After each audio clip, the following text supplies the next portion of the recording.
entouré de l'épouse du Premier ministre indien et de l'épouse du Premier ministre du Cambodge. Photo. Voilà, un geste tendre pour son mari.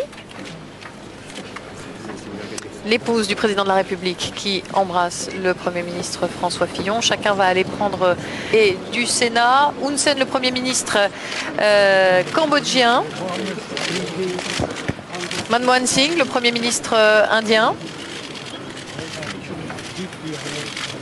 Que le président de la République salue chaleureusement. On se souvient, Pierre Servan, qu'il avait été très impressionné par sa visite en Inde. Le président de la République qui a également salué Jaap de Hoop Scheffer, le secrétaire général de l'OTAN. On aperçoit derrière le ministre de l'Intérieur, Brice Hortefeux, le ministre du Budget, Éric Woerth. Et je crois que nous allons bientôt pouvoir démarrer, Pierre, tous ensemble. Il faut rappeler que cette année, la France est revenue dans le commandement intégré de l'OTAN. Et là, alors attention, c'est parti. Le défilé aérien commence et le commandant Lyoté va nous aider à commenter ce défilé aérien. Mon commandant, vous avez la main. Et voilà, c'est parti pour les fumigènes bleu, blanc, rouge de la patrouille de France en formation de flèche. La patrouille de France basée à Salon de Provence effectue la mission de représentation de l'armée de l'air et plus généralement des armées en général. C'est un des symboles les plus forts de notre armée. Elle est actuellement leadée par le commandant Souvervielle et son numéro 2 est aujourd'hui le commandant Virginie Guyot, qui est la première femme pilote à la patrouille de France et qui devrait être à sa place, exactement à la place de leader l'année prochaine. On voit déjà derrière se mettre en place des chevrons. Il faudra vous nous expliquer ce que c'est. Qu'est-ce qu'un chevron? Exactement. Alors c'est une des originalités de ce défilé du 14 juillet, puisque l'armée de l'air commémore ses 75 ans. C'est son 75e anniversaire qui a été fêté sur toutes les bases de France le 2 juillet dernier. Et je reviendrai dessus tout à l'heure. Place à la patrouille de France.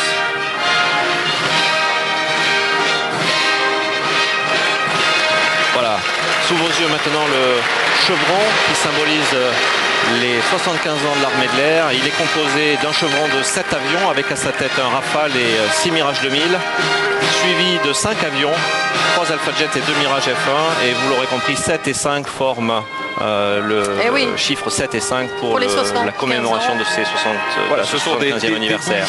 Des bougies très particulières. Exactement. Alors, et là, que voit-on à l'écran? Alors maintenant, nous avons le module de connaissance et d'anticipation à l'écran avec l'avion AWACS E3F, suivi de 4 Mirage F1 CR. Vous savez que cette mission a été renforcée par le nouveau livre blanc de la Défense, la connaissance et l'anticipation, et ils sont sur tous les théâtres d'opération où nous avons besoin de renseignements. Cet avion, le 3F que vous avez sous les yeux, est une véritable tour de contrôle volante. Elle assure les missions de contrôle et de commandement lors des opérations. Il y avait un AWACS 120 qui est un nouvel avion et d'Epsilon.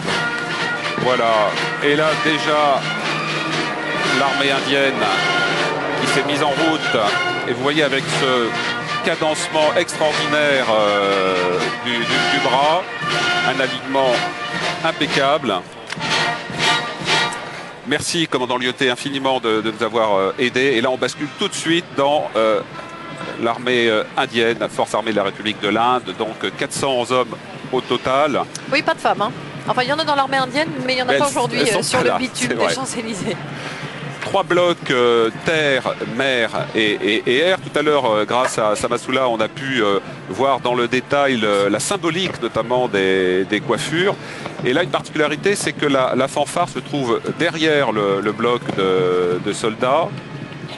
Et non pas devant. Et non pas devant. Et là, on vient de voir un gros plan. C'est intéressant de le repréciser. Le pas n'est pas du tout le même que celui des militaires français. C'est-à-dire ils font claquer d'abord le talon. D'ailleurs, ils ont eu des adaptations sur leurs chaussures pour pouvoir fouler le bitume parisien. Ils lèvent le bras beaucoup plus haut. Voilà. C'est un pas très claqué, on l'a bien vu aux répétitions. Et effectivement, ils ont dû ferrer leurs souliers pour pouvoir je dirais, bien défilé sur les Champs-Élysées. Et il marche plus vite que l'armée française. Oui, très applaudi. Le président de la République se lève, tous les invités se lèvent.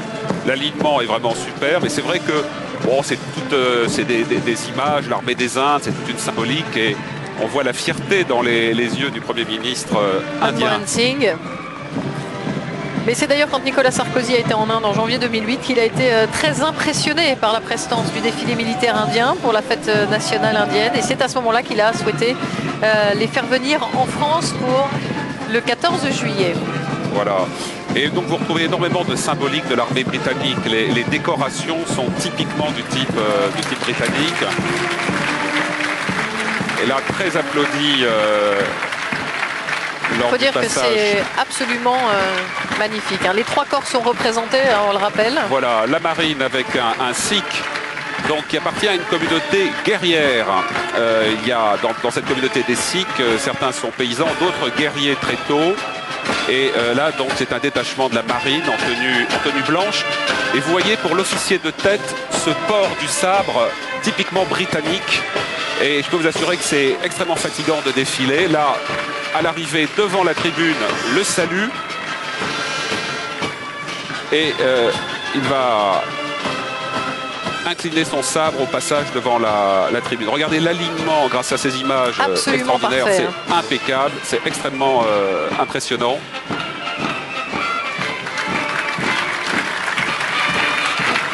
Voilà, et ce bras qui part très très loin derrière et qui remonte pratiquement à l'horizontale, très très différent du nôtre. L'armée de l'air à l'image. Et encore une fois, vraiment avec ce balancement très très marqué et ce claquage du sol par le talon. Aux répétitions, encore une fois, on entendait vraiment fortement ça. Et les ordres qui sont criés de façon britannique, le salut impeccable, tout ça étant parfaitement synchrone. Et ce pas, voilà, on le voit très très bien à l'image, ce pas marqué, qui facilite aussi dans le défilé le fait que chacun soit parfaitement aligné parce que le rythme est donné par la fanfare, par le pas au sol. Et à un certain moment, l'ensemble de l'unité a vraiment le sentiment de ne faire qu'un seul bloc, qu'un seul corps.